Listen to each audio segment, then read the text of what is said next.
Stop ನಿಮ್ಮ GST registration reject ಆಗಿದೆಯಾ?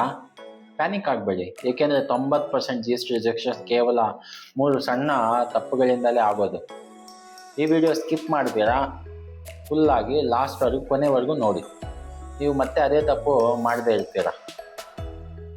GST ಯಾಕೆ ರಿಜೆಕ್ಟ್ ಆಯಿತು ಅಂತ, ಯಾವ ಡಾಕ್ಯುಮೆಂಟ್ಸ್ ತಪ್ಪಾಗಿದೆ ಅಂತ, ಫಾಸ್ಟಾಗಿ ಅಪ್ರೂವಲ್ ಪಡೆಯೋದು ಹೇಗೆ, ಎಕ್ಸಾಕ್ಟ್ ಮೆಥಡ್ ಎಲ್ಲವನ್ನು ಸ್ಟೆಪ್ ಬೈ ಸ್ಟೆಪ್ ನಾನು ಈ ವಿಡಿಯೋನಲ್ಲಿ ತಿಳಿಸ್ಕೊಡ್ತೇನೆ. ನಮಸ್ಕಾರ, ನಾನು Nagendra M, auditors, SN associates co owner, Bangalore. ನಾನು hundreds of GST registration handle ಮಾಡಿದ್ದೀನಿ. ರಿಜೆಕ್ಟ್ ಕೇಸ್ ಕೂಡ ಕರೆಕ್ಟ್ ಮಾಡಿ ಅಪ್ರೂವಲ್ ಮಾಡಿಸಿದ್ದೀನಿ. ತುಂಬ ಕೇಸಸ್ ಇದೆ. ಇದನ್ನು ಕ್ಲಿಯರ್ ಆಗಿ ಹೇಳ್ತೀನಿ ಹೇಗೆ ಏನು ಅಂತ. GST ರಿಜಿಸ್ಟ್ರೇಷನ್ ಅಂದರೆ ಬಿಸ್ನೆಸ್, GST ರಿಜೆಕ್ಷನ್ಸ್ ಅಂದರೆ ಬಿಸ್ನೆಸ್ ಎಲಿಜಿಬಿಲಿಟಿ ಅಲ್ಲ ಅನ್ನೋದಲ್ಲ. ಡಾಕ್ಯುಮೆಂಟ್ ಎಕ್ಸ್ಪ್ಲನೇಷನ್ಸ್ ಕರೆಕ್ಟ್ ಇಲ್ಲ ಅಷ್ಟೇ. ನಿಮ್ಮ ಸಿಚುವೇಶನ್ ಇಮ್ಯಾಜಿನ್ ಮಾಡಿ. GST ಅಪ್ಲೈ ಮಾಡಿದ್ರಿ, 2-3 ದಿನ ವೆಯ್ಟ್ ಮಾಡಿದ್ರಿ, ಪೋರ್ಟಲ್ ಓಪನ್ ಮಾಡ್ತೀರಾ, ಇಲ್ಲಾಂದರೆ ಮೆಸೇಜ್ ಬರುತ್ತೆ ನಿಮಗೆ ಏನಂತ, GST ರಿಜಿಸ್ಟ್ರೇಷನ್ ರಿಜೆಕ್ಟೆಡ್ ಅಂತ. ಆವಾಗ ನಿಮಗೆ ಹಾರ್ಟ್ ಬೀಟ್ ಫಾಸ್ಟ್ ಆಗುತ್ತೆ. ಕ್ಲೈಂಟ್ ಕಾಲ್ ಮಾಡ್ತಾರೆ GST ಆಯಿತಾ ಅಂತ.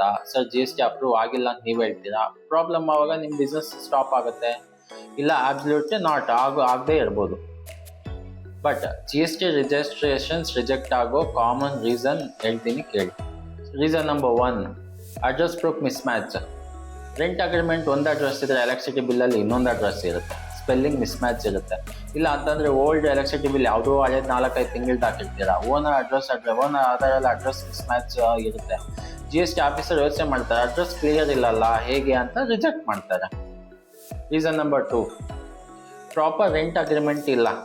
ತುಂಬ ಜನ ಏನು ಮಾಡ್ತಾರೆ, ರೆಂಟಲ್ ಅಗ್ರಿಮೆಂಟ್ ಕರೆಕ್ಟಾಗಿ ಇಲ್ಲದೆ ಇರೋದನ್ನ ಹ್ಯಾಂಡ್ ರೈಟಿಂಗ್ ಅಗ್ರಿಮೆಂಟ್ ಇರುತ್ತೆ, ಇಲ್ಲಾಂದರೆ ಸ್ಟಾಂಪ್ ಪೇಪರ್ ಇರಲ್ಲ, ಓನರ್ ಸಿಗ್ನೇಚರ್ ಕರೆಕ್ಟಾಗಿ ಇರಲ್ಲ, ಆಮೇಲೆ ಕನ್ಸೆಂಟ್ ಲೆಟ್ರ್ ಇರಲ್ಲ.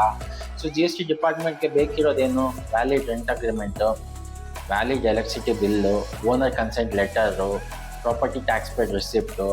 ಇದಕ್ಕೆ ಶಾರ್ಟ್ಕಟ್ ಏನೂ ಇಲ್ಲ, ಕಂಪಲ್ಸರಿ ಇದಾಗಲೇಬೇಕು.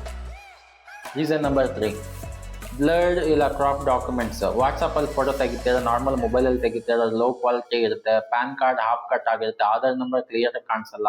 ಆಫೀಸರ್ ಕಂಪ್ಯೂಟರ್ ಮೇಲೆ ಸ್ಕ್ರೀನಲ್ಲಿ ನೋಡ್ತಾರೆ, ಡಾಕ್ಯುಮೆಂಟ್ಸ್ ರೀಡ್ ಆಗಲ್ಲ ಅಂದರೆ ಏನು ಮಾಡ್ತಾರೆ, ರಿಜೆಕ್ಟ್ ಮಾಡ್ತಾರೆ.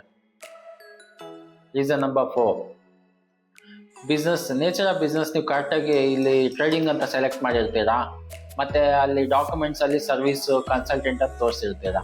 ಇದು ಮಿಸ್ ಮ್ಯಾಚ್ ಆಗುತ್ತೆ, ಡೌಟ್ ಬರುತ್ತೆ. ಡೌಟ್ ಬಂದರೆ ಏನಾಗುತ್ತೆ, ಕೇಸ್ ರಿಜೆಕ್ಟ್ ಆಗುತ್ತೆ. So reason number 5, business proof proper explanation ಇರಲ್ಲ. ಎಕ್ಸಾಂಪಲ್ಗೆ especially freelancer, online seller, consultant, home based business ಇರುತ್ತಲ್ಲ, ಅವ್ರಿಗೆಲ್ಲ ಶಾಪ್ಸ್ ಇರಲ್ಲ, ಬೋರ್ಡ್ ಇರಲ್ಲ, ಎಂಥದ್ದು ಇರಲ್ಲ. ಇದನ್ನ ನೀವು ಪ್ರೂಫ್ನ ಎಕ್ಸ್ಪ್ಲೈನ್ ಮಾಡಬೇಕು, ಮಾಡಿದ್ರೆ ರಿಜೆಕ್ಟ್ ಆಗಲ್ಲ, ಇಲ್ಲ ಮಾಡಿಲ್ಲ ಅಂದರೆ ರಿಜೆಕ್ಟ್ ಆಗುತ್ತೆ. ಸೊ ನಾವು ಮೋಸ್ಟ್ ಇಂಪಾರ್ಟೆಂಟ್ ಪಾರ್ಟ್ ಏನಂತಂದರೆ GST ಅಪ್ರೂವಲ್ ಫಾಸ್ಟಾಗಿ ಹೇಗೆ ಪಡೆಯೋದು ಅನ್ನೋದು ಇಲ್ಲಿ ತಿಳಿಸ್ಕೊಡ್ತೀನಿ ನೋಡಿ. ನೆಕ್ಸ್ಟ್ ಇಲ್ಲಿ ಜನ ಮೇಜರ್ ಮಿಸ್ಟೇಕ್ ಮಾಡೋದೇನು ಅಂತಂದರೆ ಚೆನ್ನಾಗಿ ಕೇಳಿಸ್ಕೊಳ್ಳಿ. ಇಲ್ಲಿ ಬಂದು ಸ್ಟೆಪ್ ನಂಬರ್ 1, ರಿಜೆಕ್ಷನ್ಸ್ ರೀಸನ್ ಇರುತ್ತಲ್ಲ ಅದನ್ನ ಡೌನ್ಲೋಡ್ ಮಾಡಿ. ಫಸ್ಟು GST ಪೋರ್ಟಲ್ಗೆ ಹೋಗಿ, ಮತ್ತು ಸರ್ವಿಸಸ್ಗೆ ಹೋಗಿ, ರಿಜಿಸ್ಟ್ರೇಷನ್ಗೆ ಹೋಗಿ, ಟ್ರ್ಯಾಕ್ ಅಪ್ಲಿಕೇಶನ್ ಅಂತ ಸ್ಟೇಟಸ್ ಕೊಟ್ಟರೆ ಅಲ್ಲಿ ಹಾಕಿದ್ರೆ ಬರುತ್ತೆ. ಈ ರಿಜೆಕ್ಷನ್ ಆರ್ಡರ್ನ ಡೌನ್ಲೋಡ್ ಮಾಡಿ. ಗೆಸ್ ಮಾಡಬೇಡಿ, ಆಫೀಸರ್ ಏನು ಅಬ್ಜೆಕ್ಷನ್ ರೈಸ್ ಮಾಡಿದ್ರು ಅದನ್ನ ಕರೆಕ್ಟಾಗಿ ಎಕ್ಸಾಕ್ಟ್ಲಿ ಓದ್ಬಿಟ್ಟು ಅದಕ್ಕೆ ಏನು ಬೇಕೋ ಅದು ಮಾತ್ರ ರಿಪ್ಲೈ ಕೊಡಬೇಕು. ಸ್ಟೆಪ್ ನಂಬರ್ 2, ಆಫೀಸರ್ ಕೇಳಿದ ಕರೆಕ್ಷನ್ ಮಾತ್ರ ಮಾಡಿ. ತುಂಬ ಜನ ಏನು ಮಾಡ್ತಾರೆ, ಎಲ್ಲ ಡಾಕ್ಯುಮೆಂಟ್ ಮತ್ತೆ ಅಪ್ಲೋಡ್ ಮಾಡ್ತಾರೆ, ಆಬ್ವಿಯಸ್ಲಿ ರಿಜೆಕ್ಟ್ ಆಗುತ್ತೆ. ಆಫೀಸರ್ ಕೇಳಿದ್ದೇನು, ಅಬ್ಜೆಕ್ಷನ್ಸ್ ಏನು ಮಾಡಿದ್ದಾರೆ, ಅದಕ್ಕೆ ರಿಲೇಟೆಡ್ ಆಗಿ ಡಾಕ್ಯುಮೆಂಟ್ಸ್ ಮಾತ್ರ ಆಗಬೇಕು, ಕ್ಲಿಯರ್ ಎಕ್ಸ್ಪ್ಲನೇಷನ್ ಇರಬೇಕು ಅಷ್ಟೇ. ಸ್ಟೆಪ್ ನಂಬರ್ 3, ಪ್ರಾಪರ್ ಕ್ಲಾರಿಫಿಕೇಶನ್ ಬರೆಯಿರಿ. ಹೇಗೆ ಅಂತಂದರೆ ಪ್ಲೀಸ್ ಅಪ್ರೂವ್ ಸರ್ ಅಂತ ಆಗಬೇಡಿ. ಹೇಗೆ ಅಂತಂದರೆ ಪ್ರೊಫೆಷ್ನಲ್ ಆಗಿ ಎಕ್ಸ್ಪ್ಲನೇಷನ್ ಆಗಿ ಬರೆಯಿರಿ. ಎಕ್ಸಾಂಪಲ್ಗೆ, ಉದಾಹರಣೆಗೆ ನಾನು ಕೆಳಗೆ ಹೇಳ್ತೀನಿ ನೋಡಿ. The applicant has uploaded revise rent agreement duly signed by the owner along with the electricity bill as address proof as per objections raised. Simple, clear, legal clarity ಇದೆ. Step number 4, press GST application. Suppose ಫುಲ್ಲಾಗಿ reject ಆಗೋಯ್ತಾ, ಅದನ್ನ ನೀವು revise ಮಾಡೋಕ್ಕಾಗಲ್ವಾ, ಇದು ಮಾಡೋಕ್ಕಾಗಲ್ವಾ, reply ಕೊಡೋಕ್ಕಾಗಲ್ಲ, reject ಆಯಿತಾ, ಟೆನ್ಷನ್ ಬೇಡ. ಸೇಮ್ ಪ್ಯಾನ್ ಯೂಸ್ ಮಾಡಿ ಫ್ರೆಶ್ ಆಗಿ GST ಅಪ್ಲೈ ಮಾಡ್ಬೋದು. No penalty, 100% legal. ಕರೆಕ್ಟಾಗಿರೋ ಡಾಕ್ಯುಮೆಂಟ್ಸ್ ನೀವು ಇದ್ದರೆ, ಕರೆಕ್ಟಾಗಿ ಇರೋ ಡಾಕ್ಯುಮೆಂಟ್ಸ್ ಅಪ್ಲೋಡ್ ಆದರೆ ಅಪ್ರೂವ್ ಬೇಗ ಆಗುತ್ತೆ. ಇನ್ನು ನಿಮ್ಗೊಂದು ಟಿಪ್ಸ್ ಹೇಳ್ತೀನಿ. G S T approval depends on ಹೇಗೆ ಅಂದರೆ ಕ್ಲಿಯರ್ ಡಾಕ್ಯುಮೆಂಟ್ ಇರಬೇಕು, ಕರೆಕ್ಟಾಗಿ ಎಕ್ಸ್ಪ್ಲನೇಷನ್ ಇರಬೇಕು, ಮತ್ತು ಅನ್ನೆಸೆಸರಿ ಆಗಿ ಪ್ರೊಫೆಷನಲ್ ಲ್ಯಾಂಗ್ವೇಜಲ್ಲಿ ಇರಬೇಕು. ಇಷ್ಟಿದ್ರೆ ನಿಮ್ಮ G S T compulsory approve ಆಗುತ್ತೆ.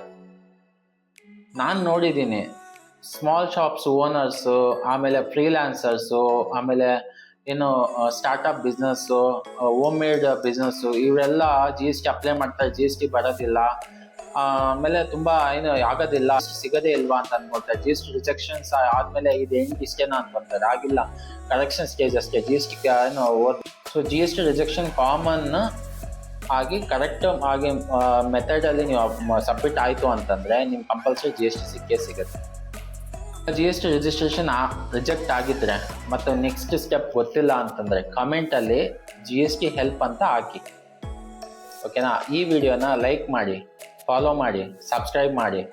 ನಾನು daily G S T, I T R, legal tips, compliance, business tips ಇದ್ರ ಬಗ್ಗೆ ನಾನು ಡೈಲಿ ನಿಮಗೆ ವಿಡಿಯೋ ಅಪ್ಲೋಡ್ ಮಾಡ್ತಾ ಇದ್ದೀನಿ.